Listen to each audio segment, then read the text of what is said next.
টেস্টিবল চ্যানেলে আপনাদের সবাইকে অনেক স্বাগত। আজ আমি আপনাদের সাথে শেয়ার করব পুরনো দিনের সাবেকি একটি কাতলা মাছের রেসিপি। কাতলা মাছের কাসন পোড়া। আপনারাও ঠিক এইভাবে একবার এই কাতলা মাছ ট্রাই করে দেখুন, খেতে কিন্তু দুর্দান্ত লাগবে। তো চলুন বন্ধুরা, রেসিপিটি আমরা শুরু করি। প্রথমেই আমি এখানে কাতলা মাছগুলোকে বেশ ভালো মতন পরিষ্কার করে ধুয়ে নিয়েছি। এবার এই মাছের মধ্যে এক এক করে পরিমাণ অনুযায়ী হলুদের গুঁড়ো এবং লবণটা দিয়ে দেব। এবার এই লবণ এবং হলুদ ভালো মতন মাছের সাথে আমি মাখিয়ে নেব। ভালো মতন লবণ হলুদ মাখানো হয়ে গেলে এবার আমি মাছগুলিকে এই অবস্থায় কিছুক্ষণ ম্যারিনেট হওয়ার জন্য রেখে দেব। এবার আমি গ্যাসে কড়াই বসিয়ে দেব। কড়াই হালকা গরম হতে শুরু করলে এখানে কাসন পোড়া বানানোর জন্য আমি এখানে সাদা এবং কালো সর্ষে এবং কয়েকটি শুকনো লঙ্কা দিয়ে দেব। মূলত কাসন কিন্তু এই সর্ষেকেই বলে। এই সর্ষে পোড়া রান্নাটাই হলো কাসন পোড়া। এবার সর্ষে যখন বেশ ভালো মতন ভাজা হয়ে যাবে, এবার আমি কড়াইয়ের থেকে এই ভাজা সর্ষেগুলো তুলে নেব। দেখুন বন্ধুরা, আমি কিন্তু বেশি একদম কালো করে ভাজিনি, ঠিক এরকম হালকা লালচে করে সর্ষেগুলোকে ভেজেছি। বেশি কড়া করে ভাজলে কিন্তু তেতো হয়ে যাবে, খেতে কিন্তু ভালো লাগবে না।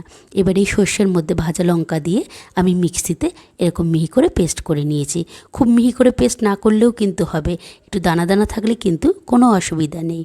এবার আমি গ্যাসে আবারও কড়াই বসিয়ে দেব। কড়াইতে সর্ষের তেল দিয়ে দেব। তেল বেশ ভালো মতন গরম হয়ে গেলে এবার আমি মাছগুলিকে ভাজার জন্য এক এক করে তেলের মধ্যে মাছগুলোকে দিয়ে দেব।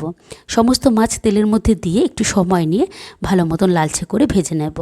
এবার মাছ এক পাশ ভাজা হয়ে গেলে মাছগুলিকে উল্টে অন্য পাশও ঠিক এরকম লালচে করে ভেজে নেব।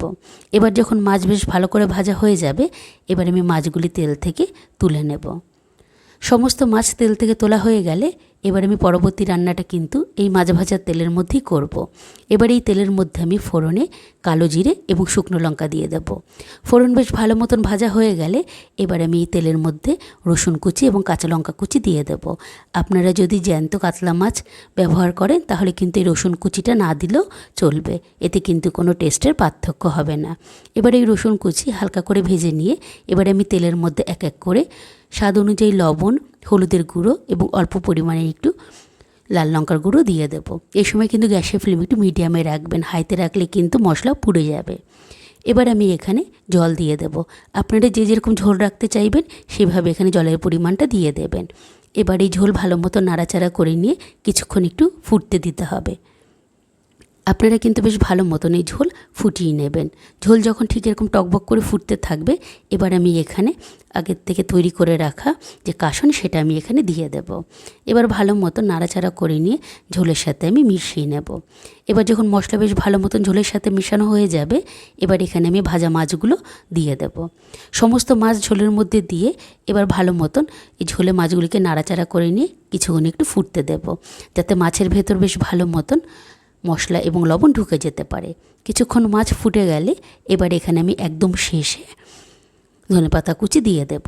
ধনেপাতা কুচি ভালো মতো নাড়াচাড়া করে নিয়ে ঝোলের সাথে মিশিয়ে নিয়েই আমি নামিয়ে নেব।